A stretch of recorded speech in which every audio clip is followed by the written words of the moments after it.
Core 7, Module 7, the Reconsultation. In this module, we'll focus on the approach to use for the reconsultation. We'll cover scripting and the strategy for cross-selling and prospecting opportunities, educating the client on interest rates, and steps to take before establishing a locking strategy. At this point, you have all the necessary information. You have researched all mortgage options and how they fit into your client's overall financial plan.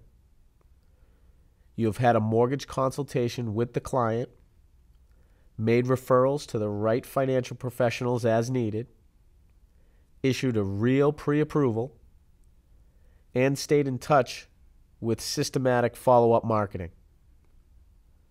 Your clients found a property and the seller has accepted their offer.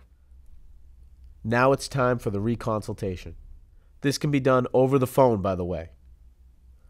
Understand that the client is very anxious at this point, so always start by giving the agenda for the call to set them at ease. Use this scripting. Mr. Smith, before we start, I want to give you an idea of what this call will consist of so you feel comfortable.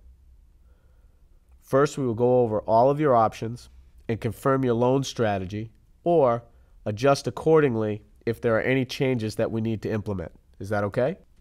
Secondly, we will discuss interest rates and market movement. Did you get a chance to review the rate movement article I sent?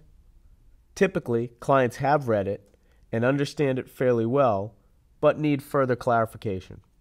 This article shows clients that the market is not easy to follow and that there are many factors that can affect interest rates. Many times, it helps clients understand that even though they are intelligent, they need professional advice because rates are not something they pay attention to every day. Continue by saying, Mr. Smith, lastly, if you are comfortable, I am going to prepare a total cost analysis in writing that I will email you to review. It will contain everything we discuss and show a side-by-side comparison of all the options, principal and interest payments, including the tax breaks you will receive, as well as how much you will pay over the various time frames we discuss. Does this all sound good and make sense? Often clients will put their pens down and stop taking notes at this point. They just focus on the discussion because they know they will receive the information in writing. This makes the reconsultation much more relaxed and conversational. Now, because you let your client know the agenda, you have an opening to ask questions about their financial team before getting started. To set the client at ease, always begin by asking for permission. Mr. Smith, before we get started, is it okay if I ask a few questions about your team? You are going to use the 1 to 10 questions on the mortgage planning questionnaire to determine what cross-selling and prospecting questions make sense and when to bring them up. These are very similar to the probing questions asked during the consultation. It is a matter of reading the client and the situation. It may be that you have more trust with a client at certain times in the process. You could have more information about their needs or maybe feel more comfortable with the level of rapport.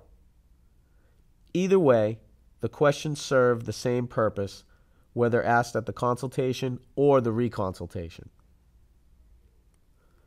One of the great things about the Core 7 system is that there are multiple opportunities during the process to give referrals and cross-sell your partners. So let's cover how to cross-sell at the reconsultation based on the client's answers to the 1 to 10 questions.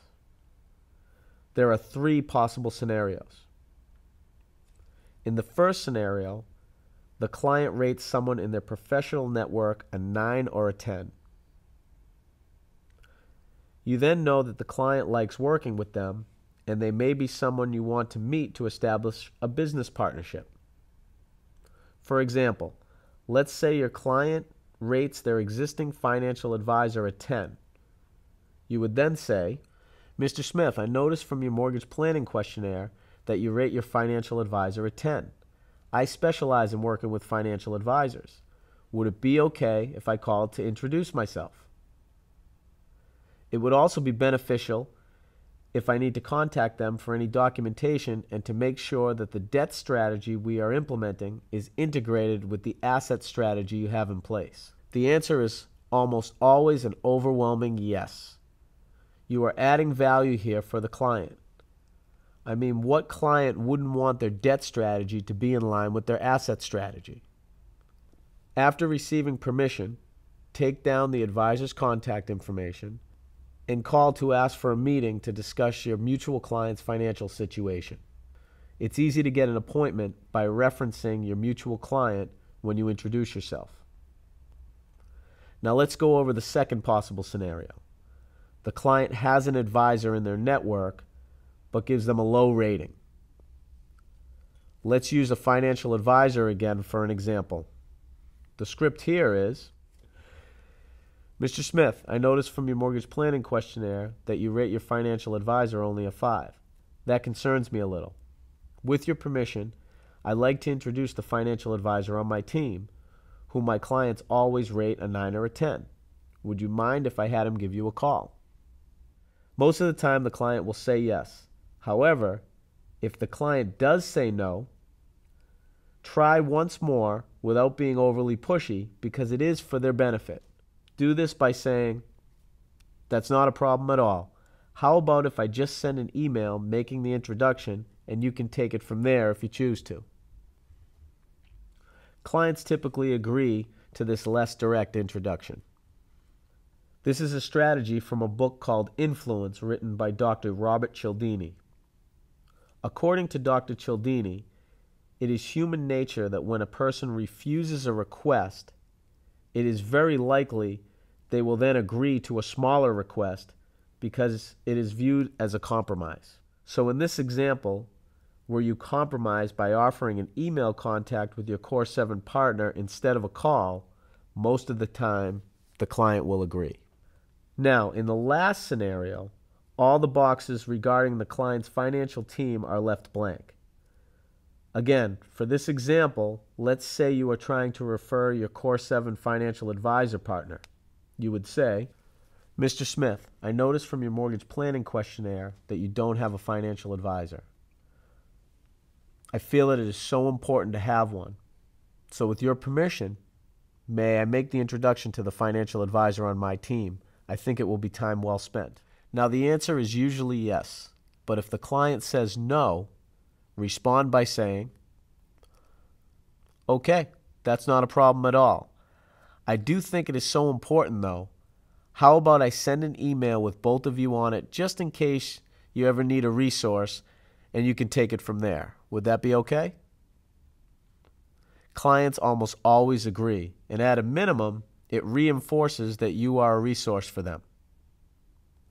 Now understand that the reason to push back a little when the client declines the introduction is that you are doing what's best for them. A fully integrated financial strategy will benefit and protect the client and their family. View it as your responsibility. Next, it's time to review the structure of the loan. Typically, this means reaffirming what you went over at the consultation. This step is critical, however, because it shows the client that you listened. Now, this always leads to an interest rate conversation. The goal is to make sure that the client understands 3 things. This always leads to an interest rate conversation. The goal is to make sure the client understands 3 things. Number 1, interest rates change every day just like stocks. Number 2, they travel in ranges. And number 3, they are affected by economic indicators. Clients are typically relaxed and coachable at this point because they know they will receive detailed information in writing after you speak. This is why discussing the agenda up front is so important. Now, hopefully, the client has also read the rate movement article you sent. This helps educate them on the market and gives a good overview of how interest rates can fluctuate. Start the interest rate discussion by explaining that rates are based on the mortgage-backed securities market, which is part of the bond market. Because they are traded securities, they can change multiple times a day, just like stocks. People usually understand the stock market comparison, but weren't aware that mortgage rates were derived the same way. Use the following example so you can be sure that this is crystal clear. Mr. Smith, let's say you were to call a stockbroker at 10 a.m. and a certain stock is trading at $25 per share. Do you understand that if you were to call back an hour later, the stock price could be different? It could be selling for $23 a share or $27 a share. It's the same with interest rates. Everyone tends to understand this when it comes to buying and selling a stock. However, it is not clear. Everyone tends to understand this when it comes to buying and selling a stock. However, it is not as clear with the mortgage-backed securities market and shopping mortgage interest rates. Point out that the green candlesticks going up mean rates are going down, and the red candlesticks going down mean that rates are going up. Seeing visual proof of market movement really helps the clients understand that rates are a moving target and they need an expert to guide them. Now go on to explain the various economic events that can actually cause the markets to move and cause rates to fluctuate. Events like unemployment, inflation, and world turmoil. Clients are usually a little confused, as they should be, but remember, they view us as the experts. Sum things up with a simple rule of thumb. Good news about the economy is bad news for mortgage rates. So if the stock market does really well, chances are mortgage rates will go up. If unemployment comes in much higher than expected, mortgage rates will likely go down. After making sure the client is comfortable with their understanding of the interest rate market, tell them you are going to prepare a total cost analysis with a side-by-side comparison of their options. Confirm the options that your clients want to see in writing. And this is the most important part. Ask permission to include their financial advisor or the financial advisor you recommended on the email. This is an ideal time to cross-sell the financial advisor. This is a big decision for the client, and they always want an unbiased opinion. Next, prepare the total cost analysis using Mortgage Coach software. Email it to the client and copy the financial advisor if appropriate.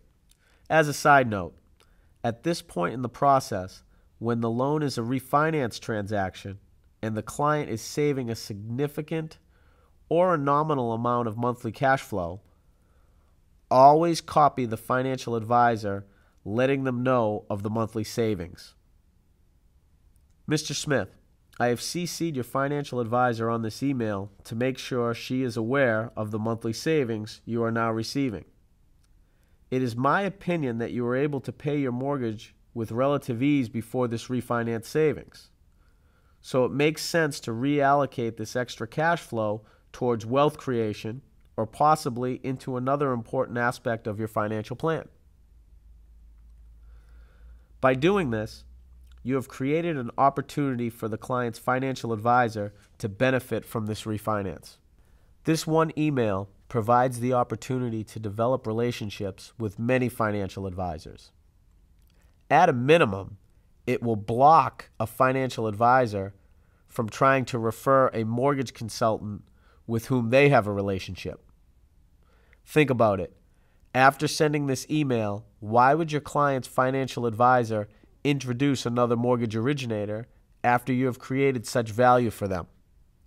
Next, set up a time within the next 2 days to discuss a lock strategy. Here, you will decide which program the client feels most comfortable moving forward with and discuss whether they want to lock in or float their interest rate.